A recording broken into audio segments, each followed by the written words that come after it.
두 여성이 휴게소에서 떡볶이를 먹고 있네요. 여성들은 떡볶이를 먹으면서 연신 놀랍다는 표정을 지으며 대화를 하고 있습니다. 음식을 다 먹은 여성들은 개수대에서 물을 마시면서도 계속 놀랍다는 이야기를 나누고 있는데 어떤 사연일까요? 안녕하세요. 감동주 파수입니다. 오늘의 사연은 호주에서 여행 유튜버로 활동하고 있다는 엘라 씨의 사연입니다. 제가 대신해서 읽어드리겠습니다. 안녕하세요. 저는 호주에서 여행 유튜버로 활동하고 있는 엘라입니다. 저는 여행 유튜버이기 때문에 다양한 나라와 지역을 여행하는 것을 너무 좋아합니다. 하지만 아무래도 유튜버는 조회수가 아주 중요한 직업이기 때문에 저는 다른 사람들이 잘 가지 않거나 알려지지 않은 장소를 주로 방문하거나 아주 비싼 호텔 혹은 아주 저렴한 호텔을 비교하는 컨텐츠를 주로 업로드하고 있습니다. 한국 여행 역시 제 직업인 여행을 위해 방문했습니다. 원래 혼자 다니는 경우가 잦지만 이번에는 한류에 푹 빠져 한국 문화를 좋아하는 친구가 저에게 한국에 꼭 방문하고 싶다고 함께 여행을 하면 좋겠다고 요청해서 제 친구와 함께 한국을 방문하게 됐습니다. 일단 저는 아주 저렴한 금액으로 숙식을 해결할 수 있다는 컨텐츠를 만들기 위해 한국의 찜질방을 방문했어요.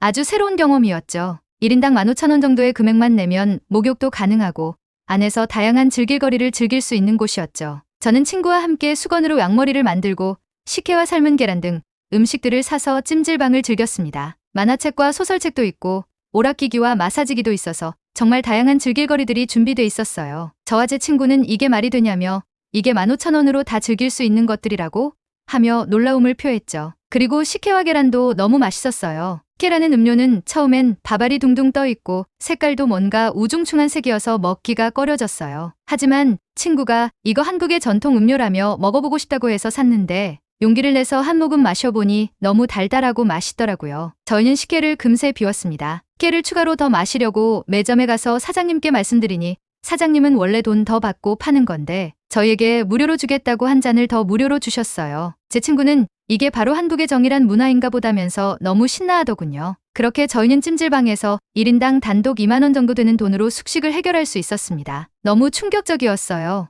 다음날은 찜질방에 있는 목욕탕을 이용했습니다. 함께 사람들과 목욕을 한다는 건 저희에게 익숙한 문화는 아니었지만 온천처럼 커다란 탕에 몸을 담그고 한국 사람들처럼 때를 밀어봤는데 너무 개운하더라고요. 정말 신기하게 목욕탕 안에 사우나 같은 게 있어서 거길 들어가 봤는데 엄청 뜨거워서 저희는 1분 안에 나왔는데 아주머니들은 거기에서 10분 이상씩 앉아 계시더라고요. 대체 어떻게 저렇게 뜨거운 곳에서 버틸 수 있지? 하는 의문이 생겼습니다. 저와 제 친구가 나중에 인터넷으로 찾아보니 한국 사람들은 습식 사우나에 앉아 근육의 피로를 푼다고 하더군요. 혈액순환과 피부 미용에 좋다고 하던데 피부 미용에 좋다는 말을 보자 조금 더 사우나에 앉아있을 걸 하는 후회가 들더군요. 그래도 자스민탕이라고 적혀있는 자스민 향이 나는 탕에서 몸을 담궈서 그런 건지 느낌 때문인지는 모르겠지만 찜질을 하고 목욕을 하고 나오니 피부가 조금 더 매끈하고 보들보들한 느낌이 들었습니다. 제 친구와 저는 너무 만족스럽게 찜질방 체험을 마쳤습니다. 그리고 나서 제 친구가 찾아온 음식점에 가서 음식을 먹었습니다. 사실 저는 한국 문화에 대한 관심이 큰 편은 아니었기 때문에 한국 음식하면 김치 정도만 아는 사람이었죠. 하지만 제 친구는 다양한 한국 드라마를 시청한 경험 때문인지 한국 음식에 대해서 저보다는 정말 많이 알고 있었어요. 그리고 저에게 유명 맛집이라며 파스타 가게를 추천했어요. 저는 친구에게 한국까지 와서 파스타냐고 핀잔을 줬죠.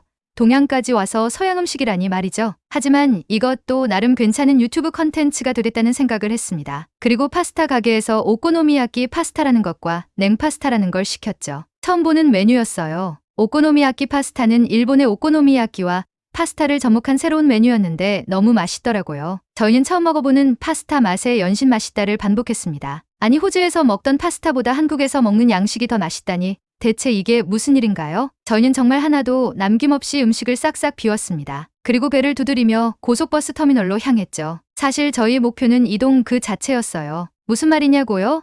저의 컨텐츠를 위한 휴게소 방문이 주목적이고 다른 지역으로의 이동은 부였죠. 저희는 부른 배를 두드리며 고속버스에 탑승했습니다. 한국의 고속버스는 여러 등급의 버스가 있더라고요. 저희는 그중 가장 좋은 버스에 탑승했습니다. 한국의 고속버스는 정말 쾌적했죠. 충전을 할 수 있는 것과 앞 좌석과의 사이가 넓은 점, 그리고 각 좌석에는 스크린이 달려있더군요. 마치 비행기 비즈니스 클래스를 타는 것과 같은 쾌적함이었어요. 제 친구는 이것저것 인터넷으로 검색을 해보더니 저에게 스크린에 있는 비상 버튼을 누르면 가장 근처의 휴게소로 가서 화장실을 이용할 수 있다고 설명해 주더군요. 정말 엄청난 서비스였어요. 그리고 또 놀라운 건 바로 버스 안에서도 굉장히 빠른 와이파이를 쓸 수 있다는 것이었죠. 사실 저희는 찜질방 안에서도 와이파이를 쓸 수 있다는 사실에 이미 한번 놀라움을 경험했는데 달리는 버스 안에서도 무료로 초고속 인터넷을 사용할 수 있다는데 다시 한번 놀랐어요. 한국인들은 이런 놀라운 서비스를 일상적으로 누리고 있는 거냐면서 저와 제 친구는 다시 한번 놀랐죠. 그리고 드디어 첫 번째 휴게소에 도착했어요. 저희는 엄청난 규모에 먼저 놀랐습니다. 뭔가 완성된 건축물 같은 느낌이더군요. 호주의 휴게소는 주차장과 작은 편의점이 전부이고 화장실은 아주 더러워서 아주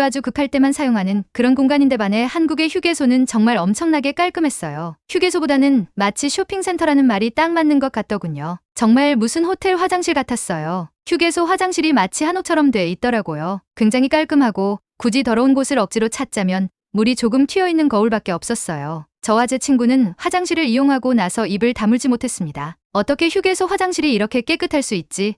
제 친구는 이건 진짜 엄청난 일이라고 이야기했죠. 그리고 휴게소 곳곳에 조경이나 장식물들도 너무 아름다웠어요. 휴게소 자체가 관광지라고 해도 손색 없을 만했죠. 그렇게 첫 번째 휴게소를 떠나서 두 번째 휴게소에 들렀습니다. 두 번째 휴게소는 첫 번째 휴게소와는 또 다른 모양과 장식을 갖고 있더군요. 하지만 그 휴게소 역시 굉장히 깔끔했습니다. 저희는 화장실을 가지는 않고 휴게소에 파는 떡볶이를 주문했습니다. 굉장히 빠르게 떡볶이를 받아서 안으로 들어가 자리를 잡고 먹었어요. 떡볶이는 상당히 따뜻했고 맛도 좋았습니다. 안에서는 거의 식당처럼 다양한 음식을 팔고 있더군요. 찌개도 있고 우동 같은 메뉴도 있었어요. 그리고 정말 놀라웠던 건 물을 공짜로 먹을 수 있더군요. 세상에 휴게소에 공짜로 물을 마실 수 있다니요. 굉장히 놀라웠습니다. 저는 저와 제 친구의 물을 떠서 자리로 가져왔어요. 아무도 제지하지 않더군요. 굉장히 놀라운 일이었어요. 어느 나라도 이렇게 휴게소에서 물을 공짜로 마실 수는 없을 거예요. 저희는 물과 함께 떡볶이를 먹고 커피를 사서 다시 버스에 올랐습니다. 세상에 휴게소에 카페도 같이 있다니. 심지어 휴게소 카페에서 산 커피는 상당히 맛있더라고요. 저와 제 친구는 어떻게 이럴 수 있지라는 말을 계속해서 반복하면서 버스에 다시 올랐습니다. 저희는 목적지로 이동하는 동안 차 안에서 빠른 인터넷을 사용하면서 SNS에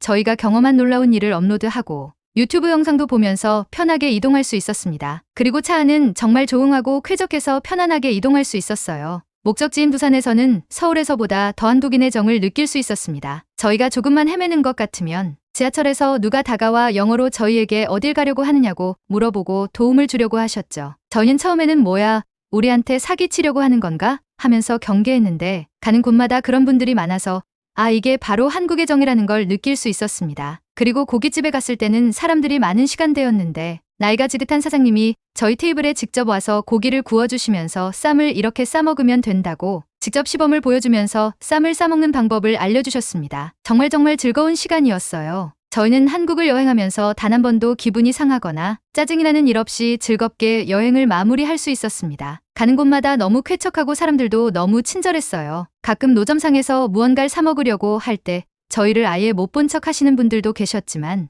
그때마다 지나가던 행인들 중 영어를 할 수 있는 사람들이 저희와 노점상 주인분 사이에서 통역을 해주셨어요. 그리고 저희에게 저분들이 저희를 무시하는 게 아니라 영어를 못해서 외국인들을 어떻게 대해야 할지 몰라서 당황스러워 하시는 거니 너무 기분 나빠하지 말라고 설명해 주셨어요. 저희는 그렇게 다양한 한국 사람들의 도움과 배려로 한국 여행을 즐겁게 마칠 수 있었습니다. 제 친구는 한국이 더 좋아졌다면서 자신이 다녔던 여행지 중에 3위 안에 손꼽히는 나라라면서 너무 만족해했어요. 저 역시 별 기대 없이 단순히 컨텐츠만을 위해서 방문한 나라에서 정말 놀라운 경험을 많이 하고 돌아왔습니다. 라고 사연 보내주셨네요. 역시 우리나라에 휴게소만한 곳이 없죠. 깨끗한 휴게시설과 맛있는 음식, 그리고 멋진 조경과 장식까지 고속도로를 운전하면서 휴게소에 들리는 재미도 쏠쏠합니다. 엘라 씨와 친구분이 한국에서 즐거운 경험을 많이 하고 돌아가셨다니 정말 기쁩니다. 사람들이 많이 차가워졌다, 다른 사람에게 관심이 없다 해도 이렇게 곤경에 빠진 외국인들에게 도움을 줄 수 있는 마음의 여유를 가진 분들이 많다는 게 참 저희 사회를 따뜻하게 해주는 것 같습니다. 오늘의 감동주파수 사연은 여기까지입니다. 감동주파수의 사연이 좋으셨다면 좋아요와 구독 눌러주시고 주변의 소중한 사람들과 함께 이야기를 나눠보시면 좋겠습니다. 끝까지 시청해주셔서 대단히 감사합니다.